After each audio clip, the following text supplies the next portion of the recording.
গদিকে বাঁচাবার স্বার্থে, দলকে বাঁচাবার স্বার্থে, অস্তিত্ব রক্ষার জন্য দেশের কাছে আজকে বিক্রি হয়ে আসছে, কিন্তু লজ্জার কিছু হতে পারে না। আমি মনে করি অবিলম্বে এই মুহূর্তে আমার দেশের প্রধানমন্ত্রীকে পদত্যাগ গ্রহণ করা দরকার আছে। আবার অনেক মুসলমান দেখছি এখন ভেড়া মার্কা মুসলমান, তারা আবার বিজেপিতেও যোগদান করেছে। ইসরায়েলের সরকারের সামনে নাকি নাচানাচি দাপাদাপি করেছে আমার দেশের প্রধানমন্ত্রী।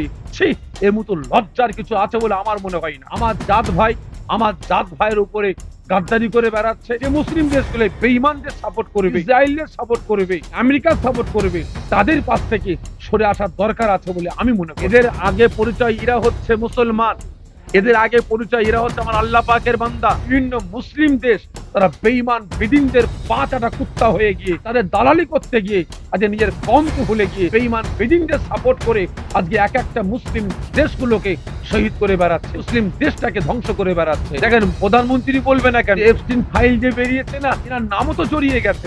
এখন বাঁচতে তো হবে। এখন সেই জন্য ইসরায়েলে গিয়ে বলছে এটা হচ্ছে ফাদারল্যান্ড আর ভারত হচ্ছে মাদারল্যান্ড, ওটা হচ্ছে বাপ আর এটা হচ্ছে মা।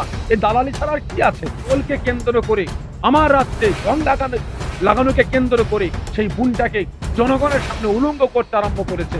আর সেখানে কিছু ভেড়া মার্কা মিডিয়া সেই বোনটাকে উলঙ্গ করছে, তারা ভিডিও করে সোশ্যাল মিডিয়ায় ভাইরাল করছে। এমন তো লজ্জার কিছু হতে পারে না। আমার ভারতবর্ষের প্রত্যেকটা জনগণের কাছে এই আমেরিকা ইসরায়েলের পণ্যগুলোকে বয়কট করা দরকার আছে।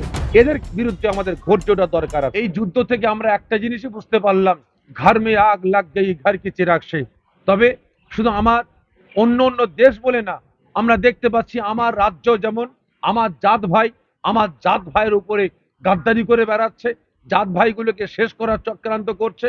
ঠিক তদ্রূপ বিভিন্ন মুসলিম দেশ তারা বেঈমান বেদিনদের পাঁচাটা কুত্তা হয়ে গিয়ে তাদের দালালি করতে গিয়ে আজকে নিজের কমকে ভুলে গিয়ে, নিজের জাতকে ভুলে গিয়ে, নিজের সমাজকে ভুলে গিয়ে, ইসলামকে ভুলে গিয়ে বেঈমান বেদিনদের সাপোর্ট করে আজকে এক একটা মুসলিম দেশগুলোকে শহীদ করে বেড়াচ্ছে, মুসলিম দেশটাকে ধ্বংস করে বেড়াচ্ছে। অবিলম্বে আমি মনে করব যে মুসলিম দেশগুলো বেঈমানদের সাপোর্ট করবে, বেদিনদের সাপোর্ট করবে, ইসরায়েলের সাপোর্ট করবে, আপনার আমেরিকার সাপোর্ট করবে, তাদের পাশ থেকে সরে আসার দরকার আছে বলে আমি মনে করছি। আমাদের প্রধানমন্ত্রী তো বলেছে যে Israel is fatherland, Indian motherland. দেখেন প্রধানমন্ত্রী বলবে না কেন, ওই যে এফস্টিন ফাইল যে বেরিয়েছে না, যে মাসুম বাচ্চা ছেলে মেয়েদেরকে নিয়ে একটা দ্বীপে গিয়ে তাদের উপরে শারীরিক নির্যাতন করে, তাদেরকে ধর্ষণ করে, তাদেরকে বাল নামক একটা ঠাকুরের সামনে বলি দিয়ে তাদের গোস্তগুলোকে মাংসগুলোকে তারা আপনার ফ্রাই করে খেয়েছে। ইনিও তো খেয়েছেন, এনার নামও তো জড়িয়ে গেছে। এখন বাঁচতে তো হবে। এখন সেই জন্য ইসরায়েলে গিয়ে বলছে এটা হচ্ছে ফাদারল্যান্ড আর ভারত হচ্ছে মাদারল্যান্ড, ওটা হচ্ছে বাপ আর এটা হচ্ছে মা। এই দালালি ছাড়া আর কি আছে? এরা তো টোটালটাই ভারতবর্ষের সম্পদগুলোকে, ভারতবর্ষের আপনার এক একটা সম্পদকে ইসরায়েলের হাতে বিক্রি করে দিয়েছে। আজকে যার জন্য ওদের গুলামতি করে বেড়াচ্ছে। আজকে ইসরায়েলে গিয়ে যেটা শুনলাম, ওখানে ইসরায়েলের সরকারের সামনে নাকি নাচানাচি দাপাদাপি করেছে আমার দেশের প্রধানমন্ত্রী। ছি, এর মতো লজ্জার কিছু আছে বলে আমার মনে হয় না। নিজের আপনার গদিকে বাঁচাবার স্বার্থে, নিজের আপনার দলকে বাঁচাবার স্বার্থে, নিজের ইউনিটিকে বাঁচাবার স্বার্থে, নিজের অস্তিত্ব রক্ষার জন্য আজকে অন্য অন্য দেশের কাছে আজকে বিক্রি হয়ে আসছে, লাঞ্ছিত অপমানিত হয়ে আসছে। এর মতো লজ্জার কিছু হতে পারে না। আমি মনে করি অবিলম্বে এই মুহূর্তে আমার দেশের প্রধানমন্ত্রীকে পদত্যাগ গ্রহণ করা দরকার আছে। না হলে আজকে এ সরকার, বিশেষ করে বিজেপি সরকার 2014 সাল থেকে নিয়ে আজ পর্যন্ত যে রাজ্যে দখলে আছে, যে রাজ্যে এই বিজেপি শাসিত রাজ্য আছে, সেই রাজ্যে আপনারা লক্ষ্য করে দেখুন, সেই রাজ্যে আমার মা বোনেরা কিন্তু সেফটি নাই। একের পর এক সেই রাজ্যে আমার মা বোনেদের উপরে নির্যাতন হচ্ছে, মা বোনেরা ধর্ষিত হচ্ছে। আমরা কদিন আগে দেখলাম দোলকে কেন্দ্র করে আমার রাজ্যে একটা ভিডিও ভাইরাল হয়েছে, একটা আমার বোনকে আপনার রং লাগানোকে কেন্দ্র করে সেই বোনটাকে জনগণের সামনে উলঙ্গ করতে আরম্ভ করেছে।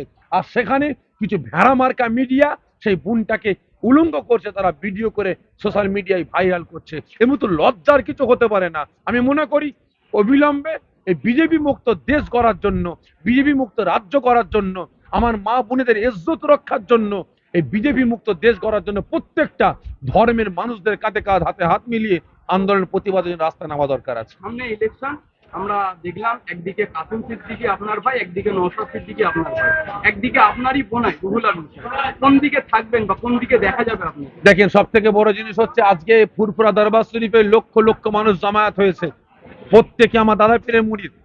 এদের আগে পরিচয় এরা হচ্ছে মুসলমান, এদের আগে পরিচয় এরা হচ্ছে আমার আল্লাহ পাকের বান্দা।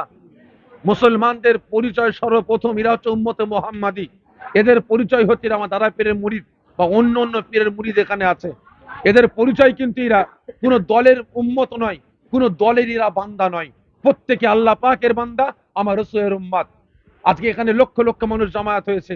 এবারে কেউ কোনো দলকে ভালোবাসে, কেউ তৃণমূল করে, কেউ সিপিএম করে, কেউ আপনার কংগ্রেস করে, কেউ আমার ভাই আমার পীর পরিবারের সন্তান নওশাদ সিদ্দিকী ভাই আইএসএফ দল করেছে, কেউ আইএসএফ কে ভালোবাসে, কেউ রুহুল আমিন ভাই জেওপি দল তৈরি করেছে তাকে ভালোবাসে, সে দলকে ভালোবাসে।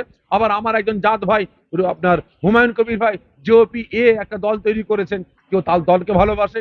আবার অনেক মুসলমান দেখছি এখন ভেড়া মার্কা মুসলমান, তারা আবার বিজেপিতেও যোগদান করেছে। তবে আমার দাদা পীরের ভক্ত মুরিদ, আমার কওমের ভাই, আমার জাত ভাই, আমার মুসলমান ভাই আমার কাছে আসবে, আমি এই পীর পরিবারের সন্তান, প্রত্যেককে বুকে আগলে নেব, প্রত্যেককে বুকে জড়িয়ে নেব। তাদের বিপদে আপদে আমি প্রত্যেকটা পদক্ষেপে তাদের পাশে ছিলাম, আছি, থাকবো ইনশাআল্লাহ। তবে যে অন্যায় করবে, যে আমার জাত ভাইকে নিয়ে ছেলে কালামো করবে, যে আমার দেশের জনগণকে নিয়ে ছেলে কালামো করবে, যে আমার দেশের প্রত্যেকটা ধর্মের মানুষদের একতা ঐক্য নষ্ট করে বেড়াবে, সে আমার জাত ভাই হোক, সে আমার কওমের ভাই হোক, আর সে অন্যের কোন ধর্মের ভাই হোক, সে আমার বাড়ির হোক আর বাইরের হোক, অন্যায় করলে তার কোমরে লাথি মারবো। সে কে আমার দেখার দরকার নেই। একদম শেষ প্রশ্ন ভাইজান, আমরা দেখলাম গ্যাসের দাম আবারও বৃদ্ধি হলো আমাদের ভারতে, এদিকে ডোনাল্ড ট্রাম্প ঠিক করছে ভারত কার কাছ থেকে তেল নেবে। এটা কি দেখেন, সব থেকে বড় জিনিস হচ্ছে এটা একটা মারাত্মক রাজনীতি।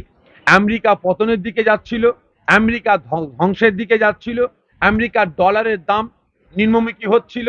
এখন আমেরিকার ইসরায়েল গঠাপ করে ইরানের ওপরে হামলা চালিয়ে তেলের দামটাকে বৃদ্ধি করার পরিকল্পনা করেছে, তেলটাকে শেষ করার পরিকল্পনা করেছে। কারণ আমরা যেটা খবর পেলাম, বিভিন্ন নাকি দেশে আপনার আমেরিকার সেনা ঘাঁটিতে নাকি ইরান হামলা চালিয়েছে।